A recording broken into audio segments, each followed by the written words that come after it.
Hi hello welcome to VS collection. మన VS collection ఈ handloom టాప్స్కి చాలా హిట్ ఇస్తున్నారండి. Thank you so much. చూస్తున్నారు కదా, నెక్ డిజైన్ కూడా వెరీ డిఫరెంట్గా ఇచ్చారు. ఈ నెక్ డిజైన్స్కి ఈ టాప్స్ అనేది సేల్ అయిపోతున్నాయండి.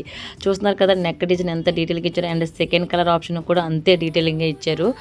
మన కాలేజ్ వేర్ కానీ ఆఫీస్ వేర్ కానీ వెరీ నైస్గా ఉంటాయండి. ఇప్పుడు మన ఈ ఫెస్టివల్ సీజన్ కూడా. అండ్ చూస్తున్నారు కదా, ఇది బ్రాండెడ్ ఐటమ్ అండి. 799 కానీ అంత వర్తబుల్ అయితే కాదు. అండ్ పఫ్ హ్యాండ్స్ కూడా వచ్చేసాయి మనకి సెకండ్ కలర్ ఆప్షన్. అండ్ మనకి విత్ పాకెట్తో వచ్చేసిందండి ఈ టాప్స్ కూడా. వెరీ నైస్గా ఉంటుంది. అండ్ చూస్తున్నారు కదా, థర్డ్ కలర్ ఆప్షన్ కూడా పింక్ కలర్ లైట్గా చూస్తున్నారు కదా, షైనింగ్ అవుతున్నాయి. అండ్ స్కాలప్ బార్డర్తో స్కాలప్ నెక్తో వచ్చేస్తున్నాయి మనకి. ఇవి చాలా వర్తబుల్ అండి. జస్ట్ 450 రూపీసేనండి. 800 అయితే కాదు, బయట 600 వరకు సేల్ చేస్తున్నాం. బట్ మనం విఎస్ కలెక్షన్ ప్రైస్ మాత్రం జస్ట్ 450 రూపీసే. అండ్ థర్డ్ వన్ అంటే నేను వేర్ చేసుకునేదే. చాలా వరకు ఈ స్టాక్ అనేది అయిపోయింది. లిమిటెడ్ స్టాక్, ఫాస్ట్గా గ్రాప్స్ ఉంది. Thank you.